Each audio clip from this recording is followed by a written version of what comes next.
Hello everybody, welcome to my another track guide. This time round it's the LMP3 in Sebring. It is for this week's race. This is my first time trying the LMP3 in iRacing, so I really do like it. Those my only impressions I can give. So this lap was a 154.131. which, to be honest, I'm very happy with, but the only thing is I did it, was very happy, and I went to go make dinner, and when I came back I cannot hit it. So this video is also going to be me realising what I'm doing wrong, because I genuinely cannot beat this lap after I've done it, and I don't really know why. I know the hairpin, I'm not carrying enough speed, but I don't know how to bleed off the speed correctly, because I just keep getting oversteer or understeer. It's the most annoying, infuriating thing in the world. So let's take a look at this lap together. So target lap times, I'd say anything below a 155, you're going to be quite competitive. If you want pole position, sub 155 will probably get you pole. We'll actually go to my most recent race. I did not do too well on it, to be honest. As I said, I don't know why. I just couldn't hit the lap time, as you can see, and then in qualify I got really bad qualifying. So the qualifying was a 155.112, and that's top split. I still scored a podium, but I'm just not happy with my pace, and that's the most important thing to me. I don't really care about my finishes, I just want good pace and consistency, so it's annoying. So let's take a look. So as I was saying, sub 155 and you're golden. You will be able to score podiums, for maybe pole positions. If you can do a consistent sub 155, I think you could win a race for sure. So this is in dry conditions. This is in a practice session. So same conditions. Let's get to it. So coming off the straight, I'll just explain the left-hander coming off the straight. You're going to stay in fifth gear, and you're going to brake very gently, and you're going to sort of cruise the car and hug the apex. The apex, there's a little sign. I'll pause it when we get to it.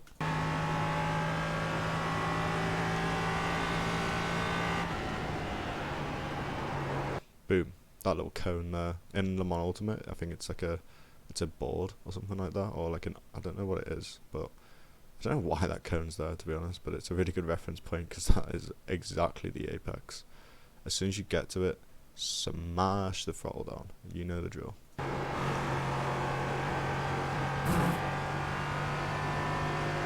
Okay, so for here, originally I was braking quite late, but I found if you brake earlier and then you get a better setup for the next set of corners, that genuinely gives you more lap time. So I'd recommend braking early. So the braking point is just after we pass this free marker, the free cones. So we sort of brake in between, sorry about that. We sort of brake in between the 3 marker and the 2 marker. Boom. And oh, I forgot to mention, in this car you want to brake maximum pressure of like 85% or 80%, near there or thereabouts. You could run a cap, but I mean, skill issue, like I just don't run a cap because I just want to sort of get the feeling in my left foot a bit better. But yeah, and then we sort of want to hug this curb, and we want to be in second gear for this. Another thing I've got to mention is, I'm very sorry, these lap guides are so bad. I'm trying to get better each time. We want to go into second, but we don't really want to coast in this car. This car feels really oversteery when you're on the brakes, and then very understeery if you're not on anything. So it's sort of an infuriating setup, to be honest. So you want to just, you either want to be on the brakes or the throttle. You can coast, obviously, but like very short periods of time. If you have a problem with coasting, you're going to struggle with this setup, I guarantee you. You need to learn the timing of the trail brake properly. I kept it in second here, but you can shift into third and then go into second for this left-hander. I was doing that more recently, and I did do a personal best sector of a 10th faster than this lap by going into third and then second. Just because you hit, as you can hear, you hit the limiter very hard, and we want to brake as soon as this sort of exits our sight, and we want to hug the curb and get straight back on the power and prioritise a good run.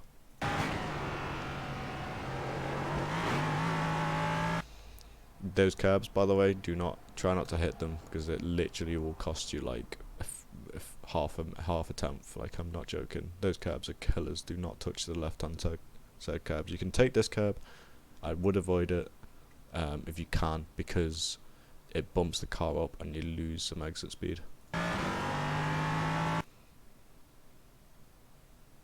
We cut through all there. Okay, so the braking marker here.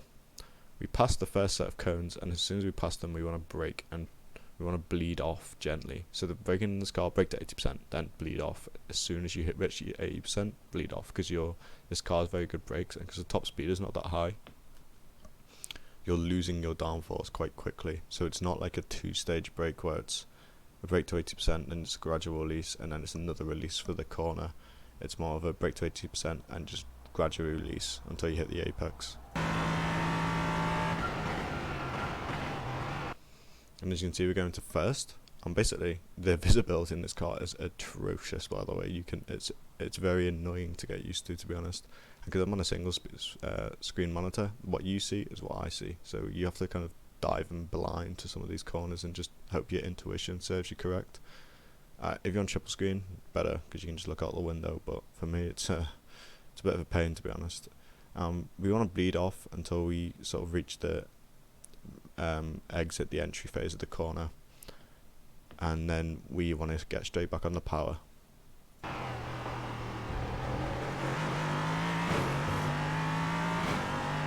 And then we just cut through all this section here. We cut. Okay, so this corner we brake in between the 4 cones and the 3 cones, down into second. There's the braking point right there. Down into second, and basically this corner is absolute traction control heaven. It loves to really use your traction control. I don't really know how to avoid it. Even if I try and do a 20% throttle just to avoid traction control, it still kicks in. So I think my assumption is the fixed setup traction control is really high, or that this car just wants higher traction control, otherwise it'll spin. So you will smash into traction control here. Do not let that sort of off-put you. And for this corner, and I forgot to mention for the hairpin, this is why I'm so bad at these guides, you want to take more speed than you think for that hairpin. Genuinely, until you start washing out, as in understeering, and you won't make the corner, dial it back just a little bit, and then you'll hook up the corner right. Because I think, because watching this replay, and then thinking back at my race, I was overslowing for the hairpin, which lost me, I'm not joking, 0.3 of a second every time for the hairpin, and it's so off-putting, because then the rest of the lap, you're like, this lap's going to be shite anyway, so what's the point of trying? So yeah, take more entry speed into the hairpin, and take more entry speed into this right-hander here. Don't try not to overslow too much.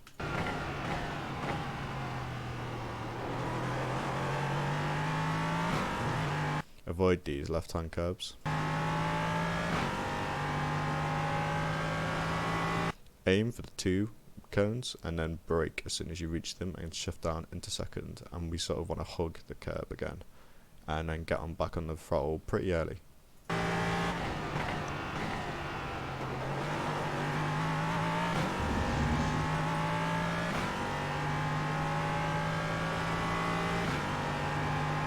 Avoid these curbs. I mean, you could take them, but I took them once and it bounced me up and I crashed, so it's sort of a gamble. So I just say to avoid them. They only give you maybe half 100 for something like that, so it's not really worth it.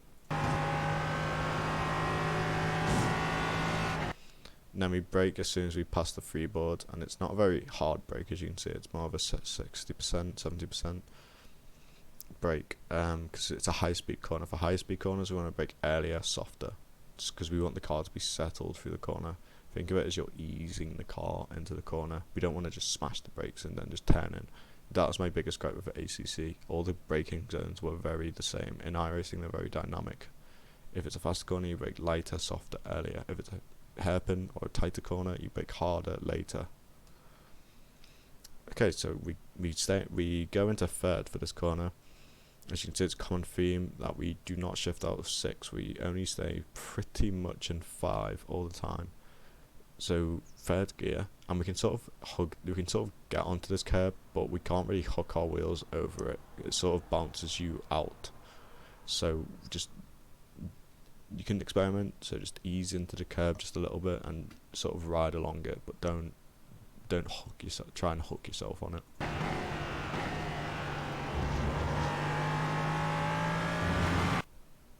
Okay, this is my biggest fate in this whole track. We can use a lot of this left hand patch here. I can't really give you specifics, but because it's a bit, you got no really reference point of how much you can take, but you can take a lot more than I did this lap. And then so basically what you want to do, you can sort of smash this curb, monster truck it, and then get over, but you're gonna have to lift for that, just a little bit, just so you don't spin, because your car's gonna bounce quite hard. And then we basically stay in third, so we shift down to third because you're probably gonna be in fourth or fifth at this time, and we want to aim for this curb here, and we get on the power after we've sort of brushed it. Boom, right there. And then we get on the power, so we sort of brush this curb, but we don't want to, again, we don't want to hug, like, we don't want to hook our inside wheels into the inside of the curb, because it'll bounce you out and then you'll get an off track, and it's the most infuriating thing, especially if you've done a very good lap beforehand. So we use that curb, I'm just going to skip it through. Okay, so this corner is my also biggest weakness in this track, and I cannot figure out the life of me how to do it. I feel like I'm doing it wrong each and every time. I think in this lap I did a really crappy final sector, to be honest. I think I could have got 53.9 if I didn't screw up this last corner this badly. So we'll get straight into it. But so the premise is, so we approach, we see the 4 cones, we see the 3 cones, and then we start turning in, but we don't want to like cut into this blue barrier here. We sort of want to dodge it just a little bit.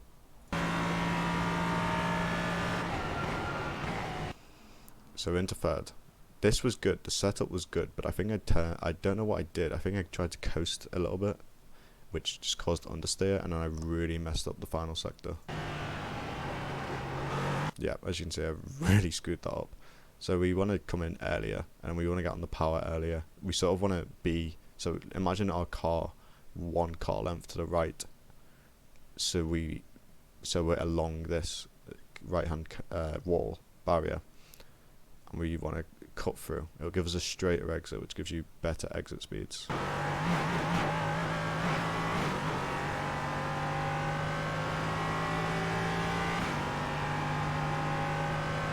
That is a lap of Sebring with the LMP3. Again, I'm very happy with this lap time, but I'm not happy with my recent lap times. I don't know why I can't break it. Maybe it's just I'm tired. My wheel settings are wrong for this car. It's so violent, especially the first left-hander. It really shakes you about, and my grip strength is just dying, to be honest. Like, my hands feel really strained, so I need to turn down my settings. But as we know, Iracing FFB is pretty abysmal, and I'm using IR FFB, but the VJoy doesn't work, so I have to use the 360Hz interpolated. So it's not great, to be honest. But that is a lap of Sebring. Again, if you do a 154, you're going to be golden. If you can do a consistent 154, even better. If you do a 153, you're an alien. So just I'd say aim for like a mid 154, and you should be decently happy with that. But I would, if you can get a bit higher, like 54.1 or low 54, that's even better, because you're basically guaranteed pole. But you have to be careful on your outlap of the race, on the qualifying. Make sure you're warming up those tyres, because those cold tyres in this car are deadly. The car just wants to spin, the car just wants to smash into traction control all the time. So make sure you warm up those tyres. But that was a lap of Sebring. I'm very happy with this lap. I hope that this was of some use. Hopefully it was. If it was, give me a like, or else tell me in the comments what I could do better. I know I could do a lot better than this, but I'm limited with time, and I sort of use these to learn myself. So thank you for watching.